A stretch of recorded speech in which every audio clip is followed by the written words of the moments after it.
Ora abbiamo in linea via Zoom Katie McCusker, la candidata dei Verdi per l'elettorato di Sturt. Quindi Katie McCusker, Greens for Sturt. Thank you for joining us on Radio Italia Uno, Adelaide. Oh, thank you so much for having me. It's absolutely an honour every time I get to come on and talk.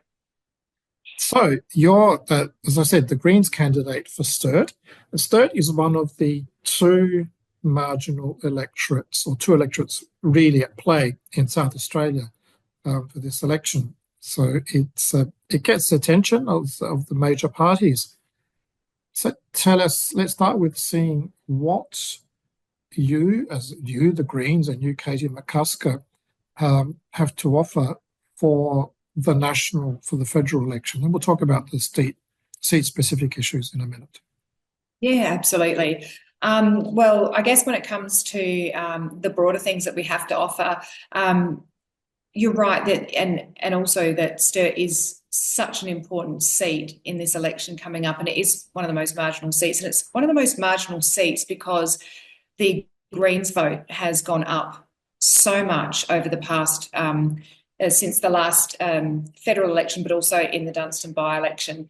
And the reason for that is because I feel we're really listening to what the community are experiencing right now, and we're really responding to that with solutions. So we've actually now knocked on over 32,000 doors in the Sturt electorate. So we've got a really good feel for what's important to people. And as be no surprise to anyone that by far and away the biggest issue for people in the electorate is the cost of living.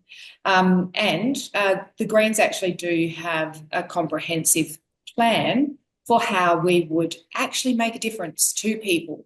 And there's a lot of things we could do.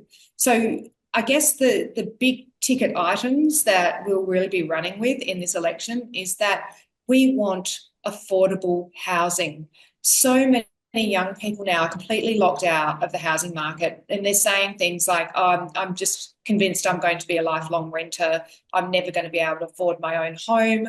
And, you know, that better quality of life for the next generation, it just isn't something that they're feeling like they're going to have. So that's really sad. So we've got a plan to make sure that we tackle that. We also want to get dental and mental health care covered into Medicare, because the Greens have always wondered why healthcare stops at your neck. It should actually also include everything right up to the top. So we want to get dental and mental health covered under Medicare, and we want to make sure that people can see the GP for free, because in a cost of living crisis, one of the things that falls away quickly is things that are unexpected. And sometimes it's unexpected to be going to the doctor, and then when you have to pay a gap, you just can't afford it. So we want to make sure that we increase the Medicare provision to GPs so that they can bulk bill and that people can go and see the GP when they need to. Of course, we also want to make supermarket price gouging illegal, because the cost of groceries has just gone up and up. And we know that the farmers at the other end aren't seeing the benefit of that, or the other primary producers, they're not seeing the benefit of those price rises. But we are seeing the big corporations posting billion-dollar profits. So I think that's where politicians really need to step in and start putting these things in place to make things fairer for people as soon as possible, so that we can stop struggling for the basic things that we need. Yes, you've touched on several very important items, and the cost of living is a very big one, and the rental crisis. So what's your plan for not only the rental crisis, the housing crisis, or the ability for the younger people to enter the housing market? Yeah. What was your plan for that? Yeah, one of the things that we know is a real driver of the housing affordability crisis that we're experiencing.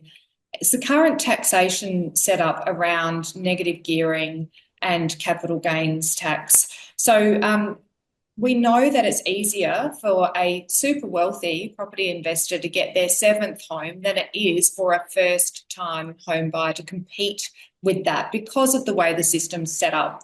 So the Greens want to phase out negative gearing and capital gains tax, where it would be retaining negative gearing for the first investment property, but after that, phasing it out so that it will just make sure that it's not unfair.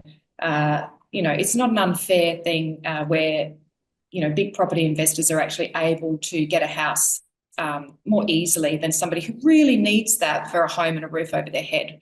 Just evening out the playing field a bit there.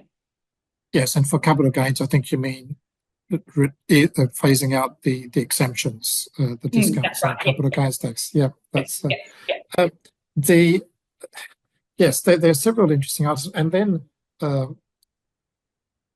I've noticed your national leader, say that your top priority is to keep Peter Dutton out of the prime ministership, and then after that, keeping the ALP honest. He didn't use those words, but it's that's effectively what rephrasing what the Democrats used to say. But why is it so important to keep the Liberal Party out of government? Yeah, because the very few suggestions that they have made, and there haven't been a great deal, as far as how they will respond to what people need in this election, we know are actually going to cause more problems than they're seeking to solve. For example, one of the big things that they're pushing is for nuclear energy as a solution to the climate crisis. And in fact, what that's going to do is it's going to guarantee a very, very serious increase in temperature.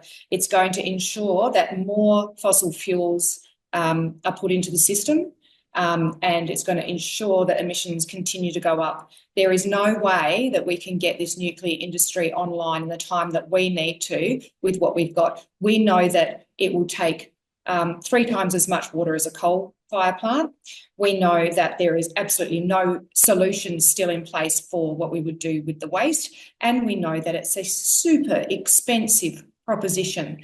It's just on every single front that you can think of. It's the wrong way for people to go. We're already so far down the road with renewable energies. We're doing really well with that, and that's how we limit the emissions, how we change and turn this around and transition to a net zero future where we can actually limit the impacts of climate change, which is so important for our future health, our future food security, and our future water security, and our ability to live in this beautiful country in the way that we've done. So we cannot support someone who is actively going to make things worse in this way. So that's why we have said that we would not support a Dutton minority government. And in fact, a vote for the Greens is a vote to stop Peter Dutton, and it's a vote to push Labor to act. Yes, and I'll just pick up on something that you just said about the health, well-being and health. When I've had a conversation with Richard Di Natale on this radio, he told me that he got into the Greens because he was a medical doctor and he'd seen the impact of the environment and social elements on people's health. So there are longer term benefits. Okay, now let's go. Now let's narrow down to the electorate of Sturt. You did say that the Greens' votes went up substantially in the last by-election. That's right, the Dunstan by-election, and you were the candidate, the Greens candidate. So yes. What's going on there? I think what's going on there is that they can see that there's an opportunity for change, and people are really having a think about the power of their vote, and they're seeing that they don't have to just keep voting for the same 2 parties all the time, that they can have a positive change. One of the big things that happened in the Dunstan by-election, and I got a lot of feedback about this, was people were really unhappy with the behaviour of the major parties. You might have noticed that there's a lot of terms like mudslinging going on, a lot of, this person does this wrong and this person does this wrong and all the rest of it, rather than focusing on the community, what the people need. And I think that was a point of difference between me and the other candidates, the major candidates that were there, was that I was just completely focused on, well, what can we do to really help people in the community? What can we do to see a better world for everyone here? And I was focused on that, and I wasn't interested in, what somebody else was, might have done wrong. I wanted to focus on positive solutions and not negative backlash. And that, honestly, I think was the biggest difference in the Dunstan by-election between me and the others. Yes. Okay. And now let's take that to this federal election. What are the issues that you're hearing most about that are coming up in your door knocking and other interactions with the community? Well, like I said, overwhelmingly, it's the cost of living. But having already gone through a fair bit of that, I can also say that underneath that, people are really worried about their kids as well and the future that they're going to inherit. They're worried about the fact that they're going through education and that they're coming out, if they do choose to go to university, they're coming out with a heavy debt, which then already puts them behind the eight ball. They're worried about how they're going to have a good future. So that's a big thing that comes up. But also, quite locally, a lot of people are very worried to ensure that our green spaces are protected. They're concerned so for example, we've got the Kent Town Residents Association, who very much want to retain, there's an old Bureau of Meteorology site, and they want to retain that as a green space for community gardens. It's a very small patch of ground. It's currently with the federal government, and they just need to make a decision about what they're going to do with this patch of land. But they could absolutely choose to give that to the community as a green space. There's so little green space in Kent Town. It's really very densely packed with housing, and they need this green space because they've got the parklands right there, but for months of the year, they're fenced off for wonderful things that we love, but they are fenced off. So they do need access to green space. The other green space that's a really big issue for people in Sturt is down over at the old McGill University campus. So they're redeveloping that site, and the community there have become very active about making sure that the green spaces and the beautiful trees and the creek that run through it and the biodiversity and wildlife that's there is protected with any redevelopment that happens, and that the community is consulted around how we want to use that space, because it's a great opportunity for some beautiful, high-quality, sustainable housing as well. But it has to be done with sensitivity to the natural environment and the existing community.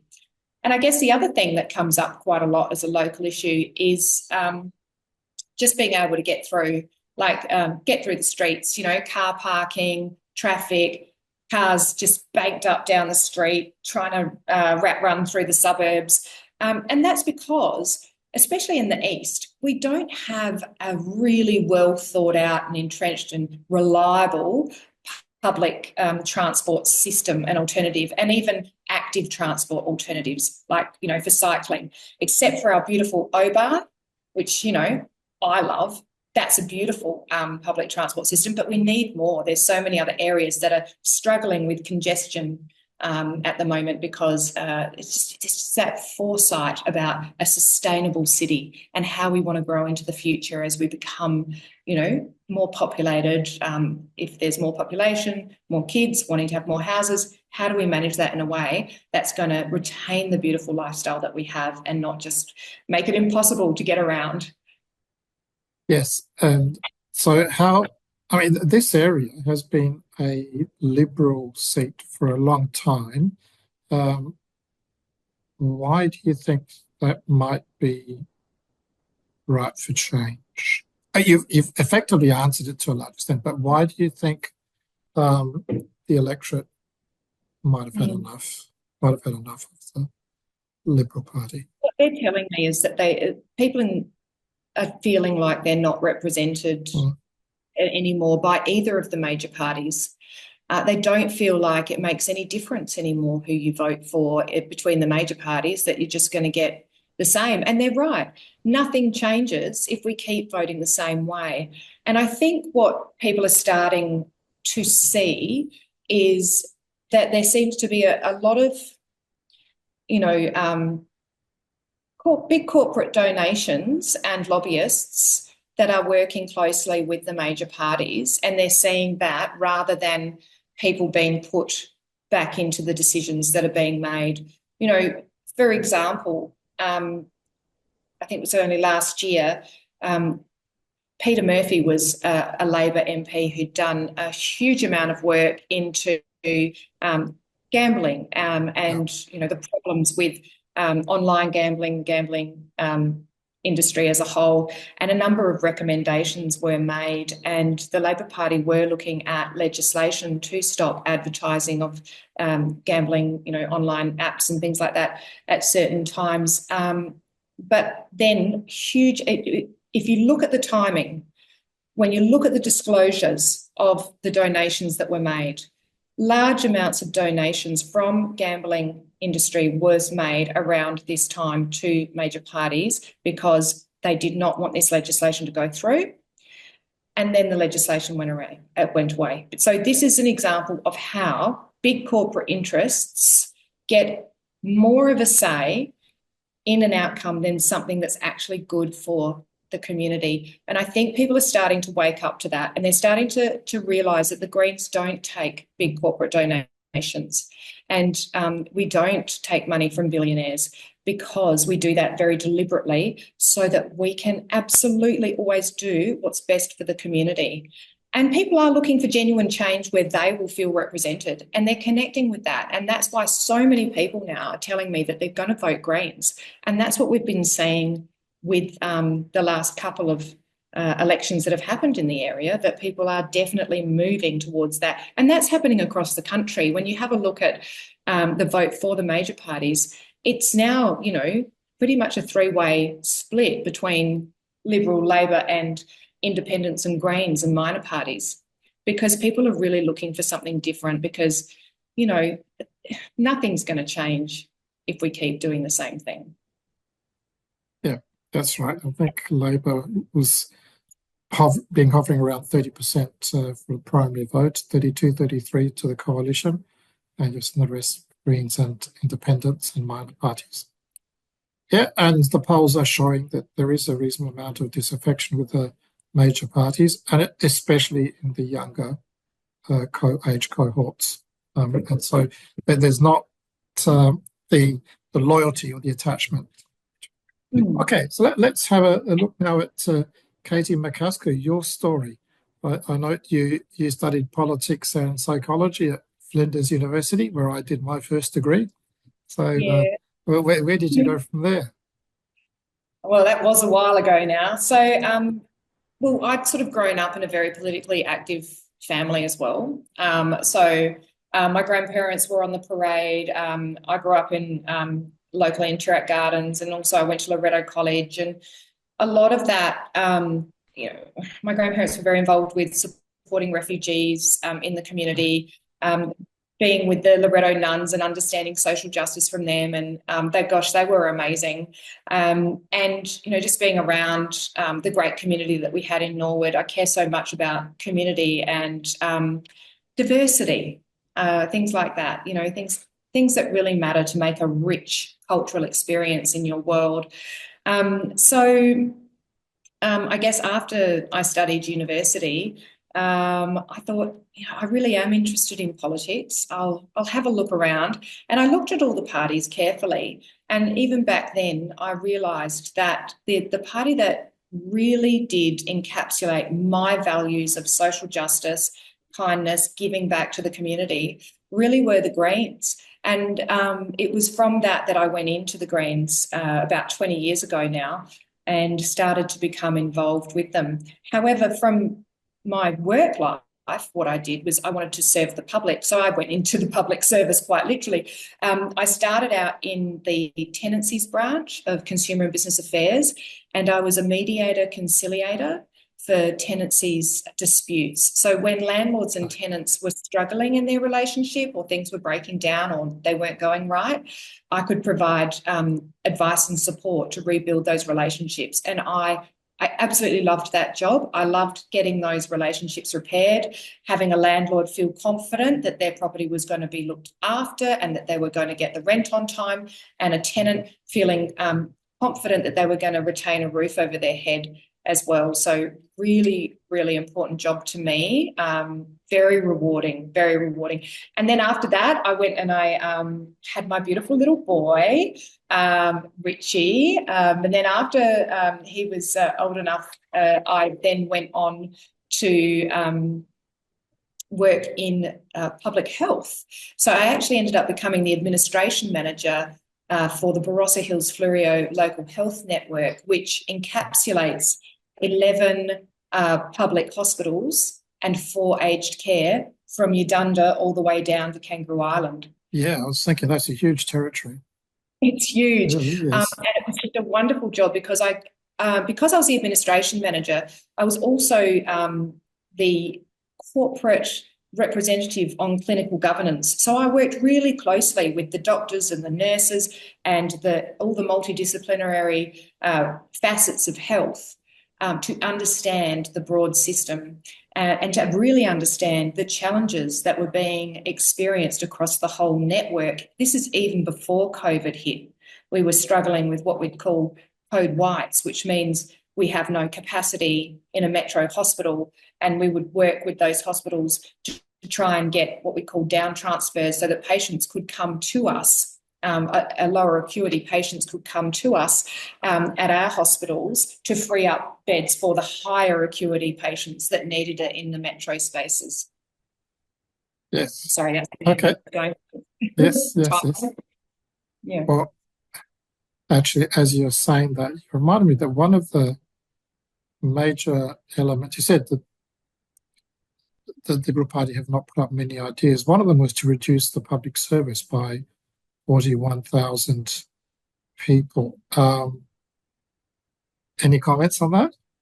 Yeah. So, yeah, that is absolutely, to me, the absolute wrong way to go. The public sector has been hollowed out over decades. Well, basically, Tony Abbott really started to, that's when it really started to ramp up with the hollowing out of the public sector. What's happened is the work hasn't gone away. The work is still needed to be done.